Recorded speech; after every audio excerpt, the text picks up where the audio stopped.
welcome back. As you can probably tell, I'm in the 7600.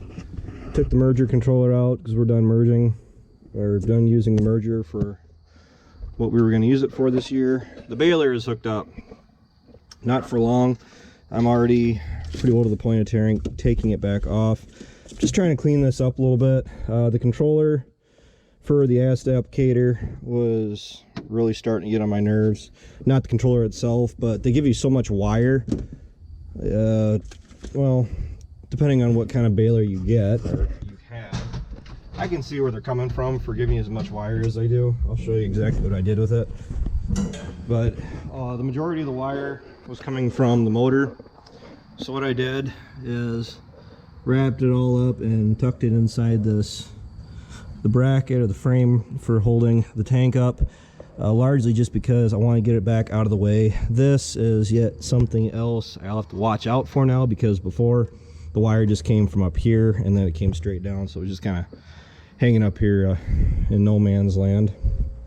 And I went through, thanks to Outback Wrap, we had these hose. Got the package right here. Make hooking up easy, Outback Wrap. Check it out on Facebook, Twitter, Instagram. Hashtag Outback Wrap. Out of Falkton, South Dakota. See, I would have, just by the name, I would have said, Australia. Maybe that's where it originated. What it does, you can color coordinate your hoses and which SCVs they're supposed to go in, and that is labeled, SCV 2 hose A, SCV 2 hose B. So it makes it a little bit quicker for hooking and unhooking the baler. I got a little excess hose here for the second hose. This is the one that I replaced before I backed the baler in, trying to forget about it.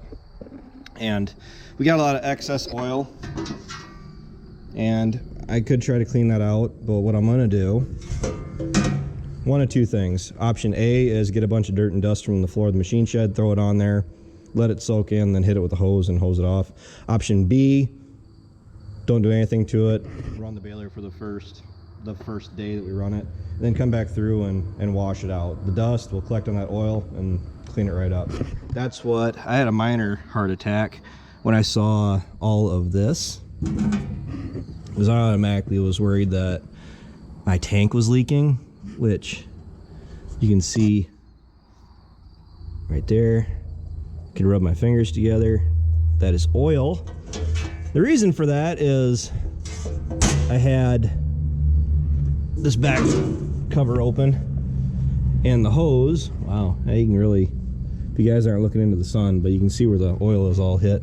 The hose broke right here, and it was spewing oil all over the back of the applicator. So all this excess oil is going to be getting taken care of, albeit probably not in the fashion that most would hope. I don't know what is going on with these hoses. This is me trying to address it again. I got my bungee strap. I'm gonna wrap around here and pick this hose up. I'm probably gonna go up to this arm right here.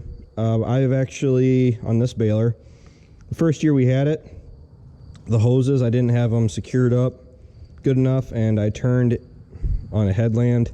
The hoses were hanging down here, and the power takeoff caught it and ripped out all of the wires out of the main harness. So that was awfully fun. Not the first time I've done that.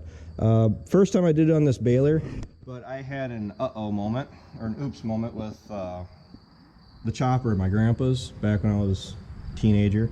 I unhooked it from the 4440, but the thing is, I didn't unhook the controller harness, which there's probably, what, 20 to 30 wires that are in that harness, color-coded and numbered, luckily. And I drove off with the tractor with the harness still connected, and I ripped that right in two. So that was about a half a day of cutting and soldering wires all back together, but it worked great. So same thing here. I don't have all this covering actually keeps breaking and dry rotting, and as opposed to, I don't like dealing with this stuff. I mean, it did have a hole in it, a line through it, so you can go and wrap your lines with it. But the problem is it breaks, it tears, and then you tear your fingers up trying to get it in and out when you're trying to get to wiring issues. And for me, I've been adding wires off and on this baler for the last couple years. You can see I got the power for my camera on the back, and then we got the wire for the pump. But I have it all cleaned up. I just don't understand why you unhook this. Generally, I'm the one that always unhooks it. I always try to unhook everything, take it as a whole, and lay it back onto the tongue, and it just gets bunched up and wrapped up in itself, and I'm hoping I got that problem fixed. I went through, and slightly alarmed as I'm looking at this. No uh-oh. I wrapped up all the controller cable for the hay applicator, and I got it hanging out the back of the tractor now, so I don't have this big wad. All of that excess wire was all wadded up here, and it was just making a mess. So that is that. The other reason, the original reason why I pulled the baler out, is I know I have an issue, a lingering problem with these belts. I mean, they're getting bugged up. I can't help it. I need a flashlight so I can at least show you guys what I mean. The splices are acting up. I do have some nicks and cuts on the belts themselves. It's hasn't been causing issues yet. My biggest concern is when you have nicks and parts of the face of the belting cut, I always worry about the net wrap catching on it, because when the net wrap comes from the back and it's supposed to go along this rail and then up in here, it comes out and is deposited onto the bale.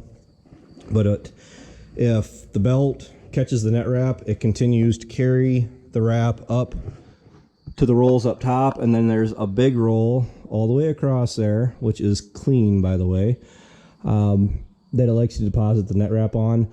That is my number one issue with that 535 baler of my grandpa's. It absolutely loved depositing the net wrap up there. Baby powder. I mean, my friend, you know, the parts guy that I rely on so much, I asked him to give me some of the John Deere, it's actually talcum powder for vacuum planters, and he was kind of looking at me, well, why do you need talcum powder? It's like, well, that's the only way I could get, because we had the 566 at that point. This is the first year that we were running it. And he's like, why do you need talcum powder? And it's like, well, with our 535, memory serves me right, that was the only way we could get the net wrap to actually work properly without getting caught on back rolls or, you know, running up to Never Land. I mean, because that is a bear. Getting that whole roll, if you get that solid full of net wrap, half your day is shot. And hacksaw, utility knife. Largely, the reason that I carry a box cutter on me as opposed to a stereotypical pocket knife anymore is that at least with these, I can swap the blade out when it gets dull, and I'm not having to constantly sharpen a pocket knife. I can't keep it sharp long enough. With this, I mean, I can flip it over. One blade will last me a cutting, you know, first cut, second cut, third cut, fodder bales. Because when you get a little bit of net wrap wrapped on one of these back rolls, you can pull this across your wrap. It's sharp enough that you're really not wasting a lot of time trying to remove net wrap. With the pocket knife, as sharp as you can get it, same thing. If you got to cut a lot of net wrap off, you're cussing yourself for not having a knife like this, because a pocket knife, they dull down 2 or 3 times of using it in a day, and if you don't have any way to sharpen it, you're done. That's $5 from the local store. I actually have 2 of them just as a backup, just for the simple fact that I will make a special trip back to the house and dig through the laundry basket if I need to find my pocket knife, especially on days I'm on a round bale. So to finish up this video, and I'm not going to do it, I'm actually ready to unhook the round baler again. I made a management decision, largely because, okay, here we go. Perfect example of what I'm talking about. This is a splice on this baler, right? Well, you notice that it's not quite a solid splice anymore, like right there on the end. It is starting to give. This is one of those Nebraska special belts. At least I'm pretty sure it's where it came from. I got it on eBay. Worked for the last 4 or 5 years now, and I'm just now starting to have splicing issues. As you can see, 2 of the pins gave out and are, obviously gone. So my problem is that I can't spend a lot of time when I'm trying to make hay, especially under the circumstances that we're getting into, where I can be messing around with broken down missing parts. That's not a guarantee that's going to fail in the next 500 to 1,000 bales. If I was going to do corn fodder, which we will be doing corn fodder this fall, I almost exclusively expect that to fail when I'm trying to make fodder bales. In hay is a little bit more forgiving, grass, whatever. I'm going to run it. The reason I'm going to run it is because the rest of the belt is not bad.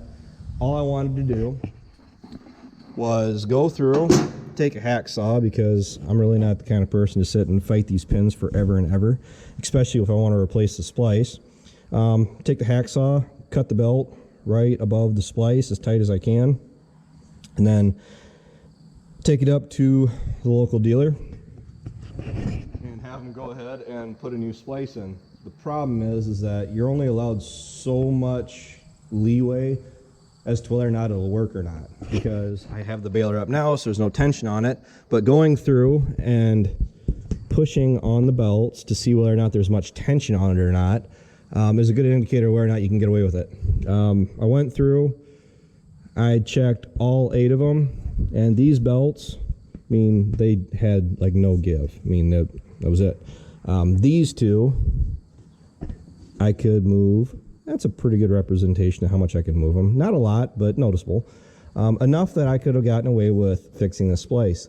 These are tight enough that I don't really have a whole lot of leeway with cutting off very much of the belt to get a new splice put on it. So I could be giving myself a severe headache if I do take it out and have them do it and then try running it, just to find out that I'm SOL when I'm trying to bale. I'm running without any spare belts right now. Self-inflicted, yeah. I could. Problem is, the local dealer is $435 for 1 belt. I have to find the person online, which I couldn't find them online, so I'm trying to decide what I'm going to do. There's a local supply store that has belts, but I haven't taken the time to actually look at the splices. I need to get some spares around again. It's just kind of running without a safety net right now, but I can go up to the local dealer in a pinch, as long as I'm not trying to bale on a Saturday afternoon or a Sunday, and get a belt if I absolutely need to. It's just that if I can buy one online for the same price, buy 2 online for the same price as one from a local dealer, I'll buy one online. The only difference between online and the dealer is the splice, and you got to be careful as far as the durability of the belting of the rubber that the belts are made out of, because it could be a light rubber, which hasn't been the case with these that I got online. So I went to the trouble, which wasn't a lot of trouble, of moving the equipment around and getting this baler back out, because I wanted to just check it again and reassure myself that yes, that is what I want to do. I'm going to continue to run it and try to get as much use out of these belts as I can. I really don't think I'm going to worry about it too much with the last of the hay that we have to make. Going into this fall, trying to get our bedding made, might be a different story, but that is a month and a half from now, which This is going to creep up on us really quick, but I'm trying to pick my fights here as far as what needs to be immediately addressed and what can wait. Those aren't so bad where I feel like I have to do something with them right now. If they were, well, let's just say if I was missing another splice off of them or another 2 splices, I just replaced the belt. But that could run 500, 1,000 bales through it, and I'll be set. I'll be fine. I did have a guy here that just tried to sell me. He tried to sell me a skid steer, a Bobcat 750. He wasn't like, "No, you really need to buy this," but he's just like, "Hey, we have one for sale." And then he spun around and they have a 569 John Deere. So he kind of hit me in the weak spot because 569 John Deere baler with only 6,000 bales through it, or 6,500 bales through it. The big floaters on it, the wind guard, net wrap, had twine on it, which is completely irrelevant to me. But it was taken very well care of.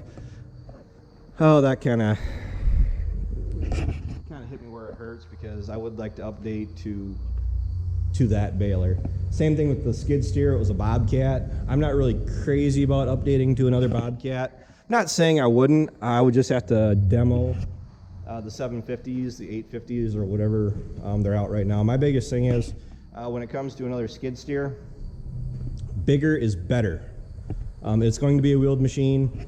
The only problem with tires is that what if one goes flat on the weekend? Whatever, I'm probably going to go ahead. I do have a spare tire for the Bobcat. If I need to get another spare tire for a new machine, different tire size, and just have one on hand, I would rather go that route. The heaviest wheeled machine that I could potentially get, and use that for chores done at my place and stacking hay and whatever else. So a little bit more versatile than a loader tractor. So I'm kind of back and forth with a skid steer or a loader tractor. But just that time of year, I've been sending out some pretty big bills right here lately, or some pretty big checks. So it's kind of hard to justify looking at equipment or even thinking about equipment right now when we are at the front end of harvest. So I haven't sold any hay so far this year. Gradually selling new crop grain with the way prices are going. I'd rather sell into the rally than try to hit the peak and hit it on the way down. It's just the way I am. But with that, thanks for tuning in. Thanks for watching. I appreciate everybody that supports this channel. What's next for the 76 is, I don't know if I want to hose it off, but I need to wash the windows off inside and out. And then I'm probably going to go ahead and hook it up to the disc bind and sit and be hopeful that maybe we can cut hay tomorrow. We'll have to wait and see. So I'll talk to you guys later.